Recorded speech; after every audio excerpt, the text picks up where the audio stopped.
Support comes from Mosby Building Arts, upgrading windows to help curb appeal and keep homes efficient. More at callmosby.com. This is St. Louis on the Air from St. Louis Public Radio. I'm Elaine Cha. The St. Louis region is nestled at the confluence of two of the largest rivers in the nation, the Missouri and Mississippi rivers. These bodies of water serve as a conduit of commerce, entertainment, transportation, and deep cultural relevance and history. Alina Brazier is an artist born and raised in East St. Louis, Illinois. Themes related to the Mississippi River show up regularly in her pieces, going back to her time in art school when she commuted to and from St. Louis for school and work.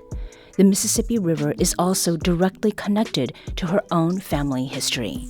This time, I was also thinking about my family, my father's family. So it was my great-grandfather, and they were in the 1917 East St. Louis massacre, and they had to escape across the river to St. Louis, North St. Louis.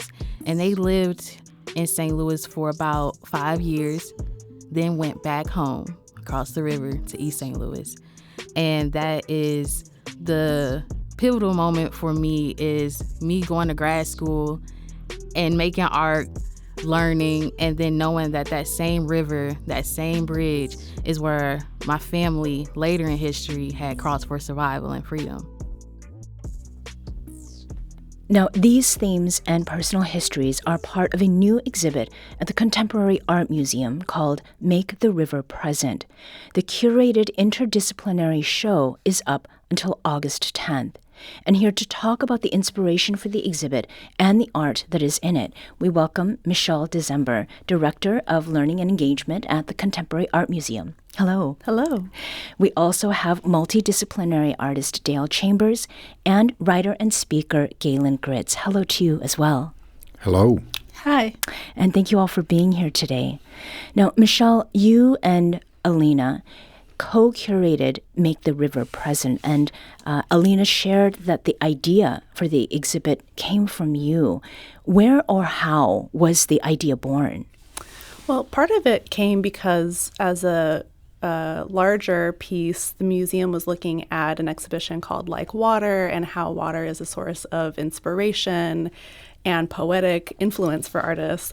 But as a transplant to St. Louis, I moved here about 5 years ago, I had kind of assumed that I was going to have a really strong daily visible relationship with these mighty rivers that you mentioned.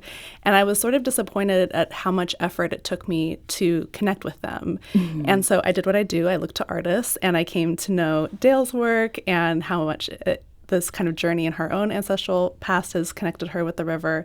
I came to know the work of Monique Verdun, who's an artist that lives in Louisiana and had done research on the headwaters of the Mississippi River, which are called Lake Itasca, but they actually have a much longer indigenous name and history. And in learning about these histories, especially learning about one of the figures that really helped maintain the connection to the waters through poetic and artistic practices, I remembered that artists are always helping us maintain right relationships and connections to place, at least especially the ones we like to work with. And so that's how this exhibition came about.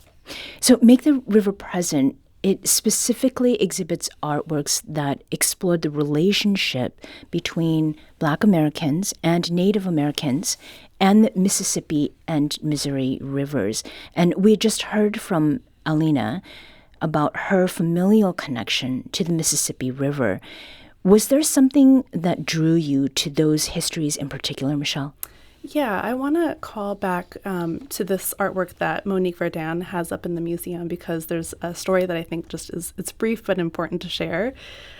Monique had been making at an artist residency at the headwaters, which are of the Mississippi River, which is Lake Itasca. But that word is actually a Latin conjugate word. It's the words veritas caput and kind of put together into a portmanteau of Itasca. And that name was given in 1831 by a U.S. government expedition by Henry Schoolcraft. And he was joined by his wife, Jane Johnson Schoolcraft, who was a woman of Ojibwe and Scots-Irish descent. And her Ojibwe name is actually Bamewawa Gezikakwa. And that name means woman of the sound that the stars make rushing through the sky. And she's actually one of the first published poets of Native American ancestry in current day United States. And I just, like Monique, was really taken by what does it mean to look beyond the restrictions and the borders and the confinements that humans so often place in this kind of wrong relationship with nature, and how artists can help us remember and reconstitute that right relationship that is in balance and harmony. And we have so many examples for so many years, in particular from Black and Indigenous artists, writers, and also just people living creatively through constraints. And so that was what helped us really kind of center in those stories as a starting place. Right. Now, Galen, you are a citizen of the Cherokee Nation, and you've joined St. Louis on the Air in the past to discuss history, past and present, and the representation of the Cherokee Nation and other indigenous American tribes. In your view, how well do people in our region, and this region is where you have grown up, how well do we understand the historical and cultural relevance of these two rivers? I think to a large degree, we are unaware of that. We're so wrapped up in our electronic world, in our transactional economic world, making a living, seeking leisure time. But it's very, very important that we have a relationship to it. It's relatively easy to shake off the mortal coils of our upbringing, of our culture, our education, and really engage the reality of nature and life. But so many of us have lost that ability to do that. I established it at 25 years old in 1977 when my maternal grandmother had passed, and I was tired of going to wakes and things with my family. I love my family. So I grabbed a few beers and went down to the river under the arch and sat as closely as I could in December without getting my feet wet and drank a beer or two and contemplated how the river is what brought ultimately my grandmother to this area and ultimately my mother and her generation and ultimately us. But so many of us had forgotten that. Right. It was the river that drew people here originally. Dail, your connection to nature is a major aspect of the art that you make and also of the activism that you engage in here in St. Louis as well as in other parts of the country. What is it that you have perceived about how most people in the St. Louis region engage with our waterways? I want to first say thank you so much to our Osage and Alini kin, who has been stewarding the river and the land in this area way before any of us on this call or on this interview. Yeah. And I can't say anything about myself without honoring that first. And then I want to challenge us to consider what activism is. And we can activate on a daily basis and make it a part of our life practice. And that will intersect in how we frame our realities. As an artist, it's important for me because the river, I share a heritage of Native ancestry as a Black American woman now. So it's important for me to stay connected to the nature so I have a right understanding into how to heal from disease and the effects of urban issues dealing with public health, as well as understand that the water supersedes what we see as the river because the river route has changed, as well as how we associate with the river also shows up in the air and the soil. There's a kind of physicality and like embodiment. I had referred to bodies of water, and I'm really getting that feeling, from what you're sharing, Dail. Now, Dail, you and Galen, you were both tapped to participate in this exhibit because your art so often reflects these connections to nature in a broad sense. How is it that the Mississippi or Missouri rivers show up in your art practice, Dail? Well, for me, I spend much of my time in contemplation, like my fellow interviewee here, Galen, at the river. I also am a part of and founded North St. Louis Waterkeepers through the field school with Lynn and Jen Pomeyer that Elena and I are also a part of, as well as Monique Verdern. But also I have an ancestral story that I bring out with my artwork that involves my family's migration history, as well as I'm one of the people who still cleans up other folks' pollution. Right. So I spend a lot of time picking up rubbish as a way to incorporate some sort of direct impact as I collect materials for my sculptures and installations. And that migration history, Dail, can you share a little bit about that? Well, I have one great-grandma, her name is Pearl Miller, that came here from Oklahoma during the time of Trail of Tears and things. She married her second husband here in St. Louis, who had traveled up from New Orleans. And on that other side of the family, I have family that came here through the American Black migration and married the descendant of Pearl Miller. Her name is Evelyn Miller.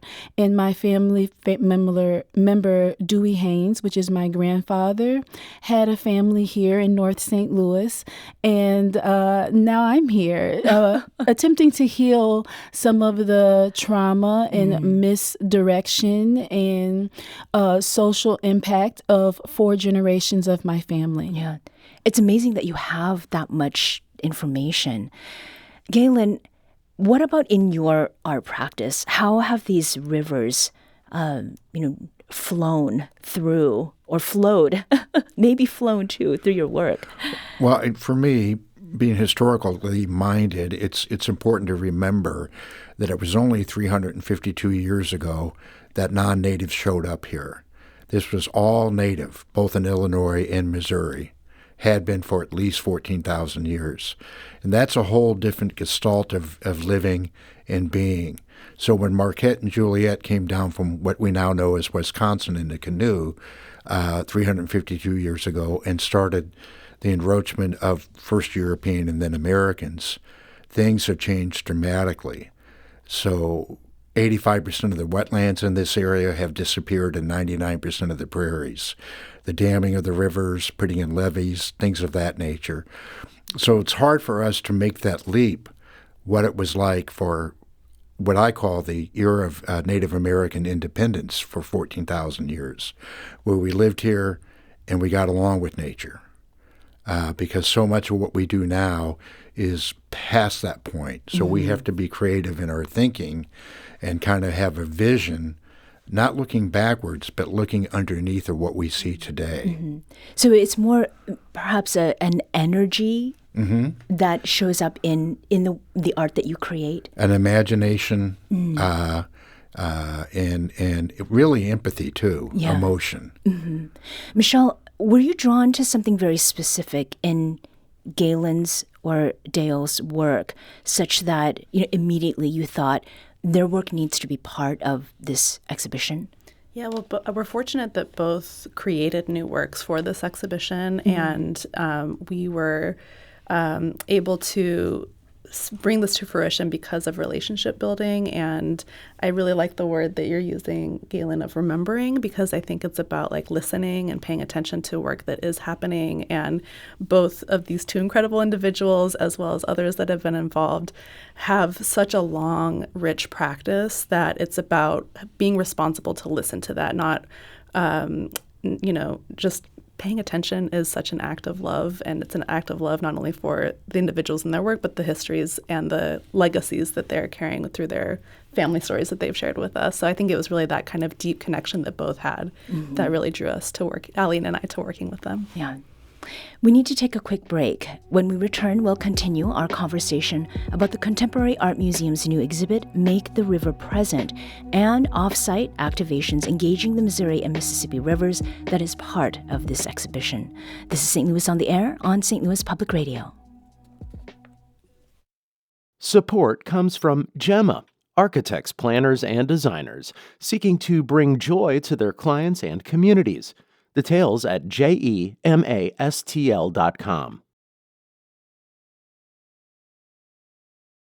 Welcome back. Let's return to our conversation with Michelle Dezember, Galen Gritts, and Dail Chambers. We're talking about a new contemporary art museum exhibit that explores the connections between the St. Louis region and its people's relationships with the Missouri and Mississippi rivers. Make the River Present features sculptures, cartography, and poetry from Black and Indigenous people in the U.S. Here's artist and exhibition co-curator Alina Brazier reciting her poem titled River. River north to south, river south to north, freedom, survival. River east to west, river west to east, freedom, survival. River float, river drown, river keep me quiet. River revive, flow, carry me, ends of the shore. River connect or block, passages of long, lost, found.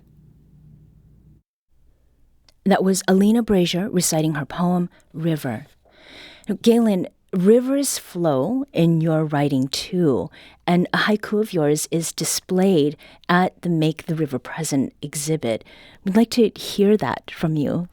Certainly. River is a verb. Surprise! It is both action and state of being. So, Galen, what do you mean when you say river is both action and a state of being? Well, that's the traditional definition of a verb that you learn in elementary or middle school. Most Native American languages have more verbs than Indo-European languages. And in fact, Algonquin is probably 90% verbs. Keep in mind, we did not have written languages. So we talk in terms of being active, and being aware. And that's what I think a river is, because if you stand there for any length of time, even just 15 minutes, the light of the sun through the trees to the clouds, the river itself is moving. You'll see different animals, maybe a boat or two. And so it's never just a thing. It is alive. Right.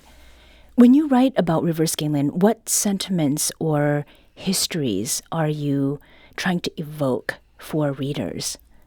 Well, one is that water is so foundational to us. I mean, we're mainly water anyway as far as our composition.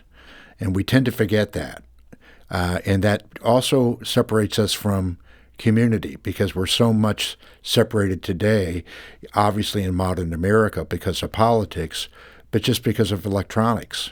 We're constantly kind of navel gazing. We're looking at things that we choose to look at, and that breaks down this feeling of community with real people in real time. Now, that may sound very, very hopeful and romantic. Having relationships with people in real time sometimes is annoying and boring. But we have to do that. We have to reclaim that ground and that space. Yeah. And what is life without romance of different kinds? Dail, when you heard Galen recite that haiku, I mean, what was that bringing to mind for you? And not just Galen's work, but also Alina's too. I'm a strong supporter of most of the things that Galen says. We have a kinship in thought and life practice. The one thing that I will say is that I'm a part of an international movement that believes that water bodies are sentient beings. And I would expand that to say that any large amount of elemental things from nature are also sentient beings, such as the trees and the soil, that is all connected through this water container we all live in. Okay? So I strongly affirm everything that Galen is saying, as well as challenge us again for a different challenge to consider our relationship to water, the rivers, especially with us being in this convergence. Many people go out of town to go to Arizona for their metaphysical experience, but for us to stay here at home, if we live in St. Louis, and look to the river to provide that same energetic impact. And one of the things that you will be doing, Dail, is leading an experience that is part of make a river present? I mean, Cam is just down the block from here, and the river is not very far away. There'll be gatherings that'll be taking place. Tell us about the water ceremony that you'll be hosting in June and what people can expect. Most cultural references tell us that any action that's done repetitive with intention is ritual. And anytime where we're in community and we do ritual, that then becomes a ceremony. In our ceremony, we're going to honor the water in our own bodies, as well as orient ourselves towards the river through intention. And we'll go through a religious practice to ground ourselves together in community with the river and the people around us. Mm-hmm. The other thing that you have contributed is a piece called A River Journey. And I had an opportunity to go and see the exhibit over the weekend. And I was looking at A River Journey, Dail. I was really taken by the details in the material that you used. I looked at it very closely. There are wooden beads, there's jewelry, and the fibers intertwined really made me think, almost immediately of locks of hair. What is it that was on your mind as you were creating this very long piece?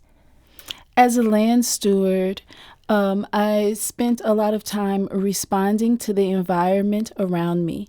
In my own social art practice, I journey the river between St. Louis and Memphis, and then to Sunflower River in Mississippi as a regular scheduled part of my practice of research. Mm-hmm. Along the river, we find animals, we find seeds, many of them indigenous to this land. We find rubbish, as I mentioned earlier. We find folklore and myth, like as you see in the blue gourds and blue bottles that are also a part of my piece. Mm-hmm. And what better way cross-culturally to represent beyond my identity the shared understanding between Black and Indigenous folks than to braid that all together.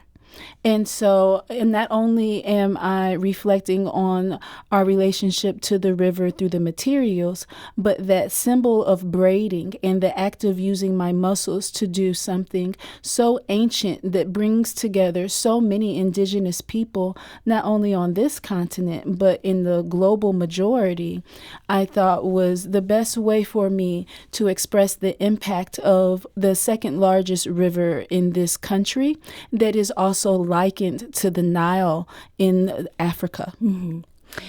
Galen, have you had a chance to walk through the exhibit and see the other pieces? I did. What did you think looking at what Dail created, especially given what you had mentioned about the way the river will change if you stand in one spot and just sort of watch what flows by?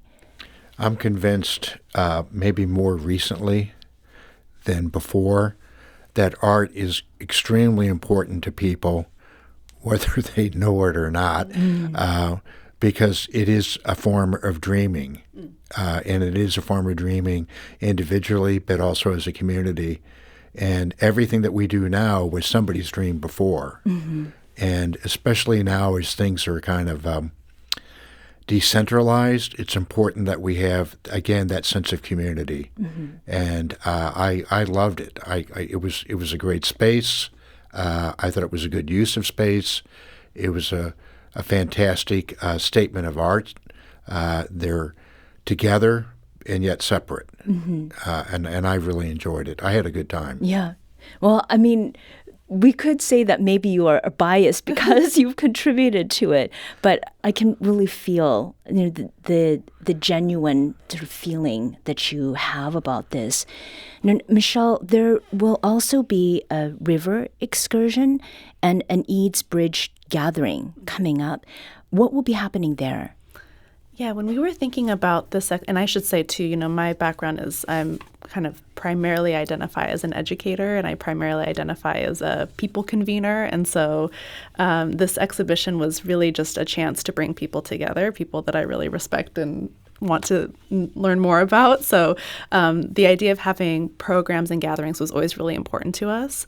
And having those be some at the museum, like the water ceremony that Dail is hosting with us, using the museum as a space for gathering, being together in community, but also it was really important to think about CAM not just as a physical space where things can happen, but how we can encourage people to pay attention outside in their life on a day-to-day basis and what they can do with that same creativity that they might be inspired by seeing. So there's a program on May 31st, actually up at Chain of Rocks Park.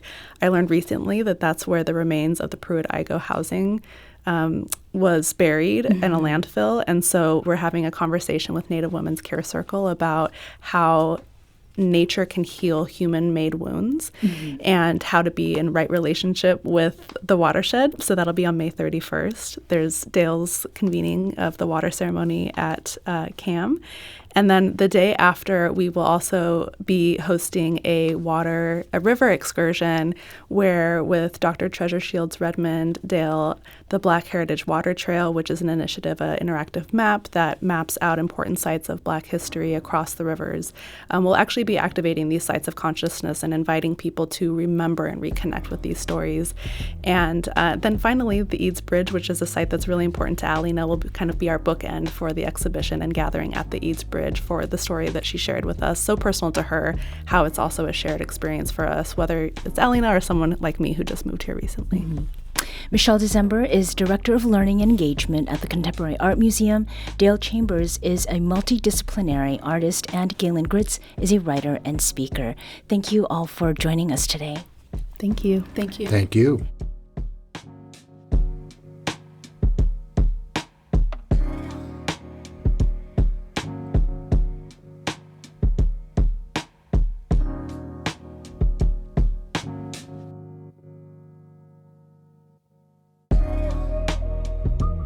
This episode was produced by Maya Norfleet. Our audio engineer is Aaron Dorr. This podcast was mixed and edited by Aaron. Our executive producer is Alex Hoyer. St. Louis on the Air is a production of St. Louis Public Radio. Understanding starts here.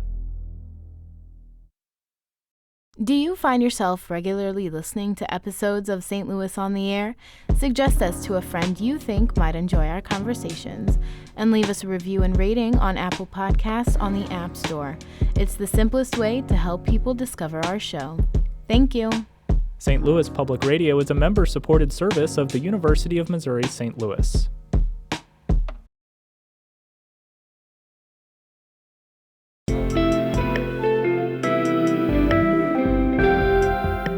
The Gateway brings you the day's news each weekday from around the St. Louis region and the state capitals in Jefferson City. Our schools are accredited.